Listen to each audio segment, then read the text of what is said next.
Dimensions are a way to define geometry and capture design intent in SOLIDWORKS. The Smart Dimension tool automatically determines the proper type of dimension based on the geometry you select. For example, if you pick an arc, the system will automatically create a radial dimension. If you pick a circle, you will get a diameter dimension.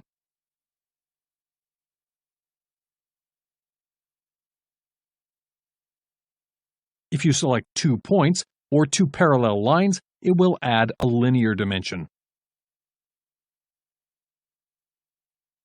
Selecting angled lines will produce an angular dimension. The value of the dimensions can be modified to control the geometry, and there are additional options for the dimension types as well as how they can be displayed. In this lesson, I will show you how to add smart dimensions in sketches and walk through some of the options I mentioned. The Smart Dimension tool can be found on the Sketch toolbar. Notice it has a flyout menu that lists several options, including ordinate dimensions. In this lesson, I'll be focusing on the default Smart Dimension tool. Since smart dimensions are something that you will most likely be working with often, I'll show you a couple of different ways to access the tool. One method is by right-clicking anywhere in the graphics area. You can also press the S key on the keyboard to access the shortcut toolbar, or alternatively, mouse gestures are a fast and convenient way to access it by holding down the right mouse button and moving your mouse. When you activate the Smart Dimension tool, an icon appears next to the cursor indicating that the tool is active. All you have to do is select the geometry that you would like to add a dimension to. If I select this horizontal line, you can see a preview of the dimension. Clicking again will place the dimension. When I do, a pop-up appears where I can type in the value.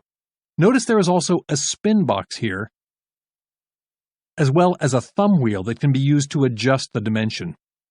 To accept the dimension, you can either press Enter on the keyboard or click the green check. To move the dimension, you can always click and hold the mouse button down as you move it on the screen. To modify the value of a dimension like this, you can double-click on it to open the Modify window you saw a moment ago. The Smart Dimension tool is powerful because it allows you to select a combination of sketch entities to get the dimension you want. To dimension the vertical height of this area here, I could select the vertical line to do this, but instead watch as I select the horizontal line, and rather than placing the dimension, I'll select this other horizontal line. SOLIDWORKS automatically switches this to be a vertical dimension, and I can now locate it and type in the value. So far I've created 2 dimensions, one that's horizontal and one that's vertical. However, these aren't the only dimensions that can be added to line segments in a sketch. For instance, what if I want to dimension this angled line based on its total length? I'll go ahead and select it to create the dimension. When I do this, notice as I move the pointer, the preview shows there are actually 3 possibilities for the dimension: horizontal, the absolute length, and vertical. Depending on where I click to locate the dimension will determine which type of dimension is added. Here's a tip. What if you want to add the absolute length dimension, but wanted to locate it over here? Notice the mouse icon next to the pointer. You can actually lock the orientation of the dimension by right-clicking and moving the mouse to where you would like to locate it.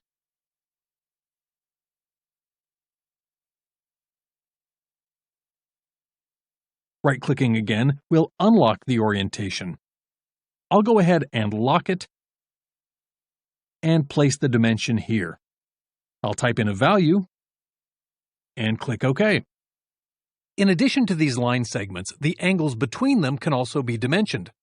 For instance, if I want to dimension the angle between this same line and the vertical line to the left of it, all I have to do is select each one, and an angle dimension appears.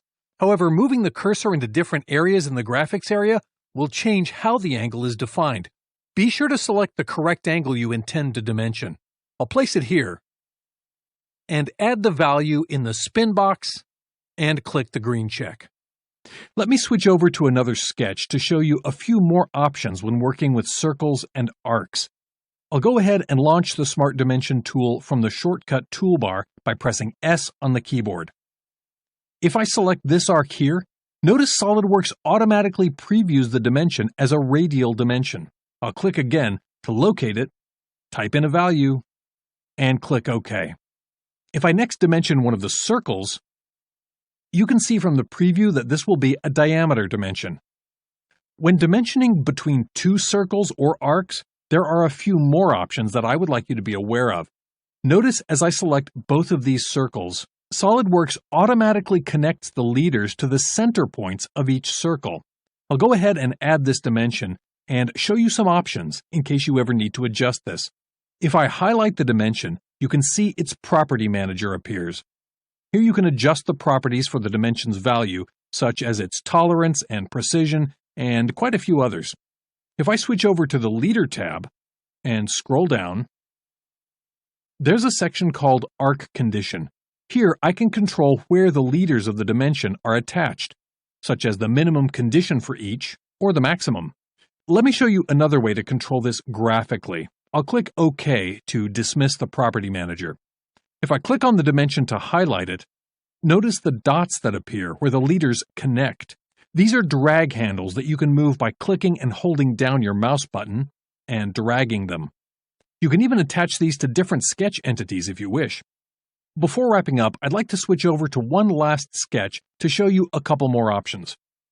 Another benefit of Smart Dimensions in SOLIDWORKS is that the dimensions you add in your 3D parts can be imported later into your 2D drawings for documentation purposes. If I double-click this dimension here, notice there is a button depressed, and if I roll my cursor over it, it says, Mark Dimension to be imported into a drawing. This option is on by default in SOLIDWORKS and is useful because oftentimes the dimensions you add when designing the part in 3D may be the same dimensions you might use in the 2D documentation. In this case, however, if the sketch I'm working with here were to be used for a revolve feature about the center line, this dimension here would result in a radial dimension, which probably isn't ideal for documentation or inspection. I'll go ahead and delete this dimension. When dimensioning to center lines, SOLIDWORKS provides the ability to change from linear to diameter dimensions. If I move my cursor to the other side of the center line, you can see the extension lines representing what the diameter of the finished revolve feature will be. Keep in mind this behavior is only available when dimensioning to center lines.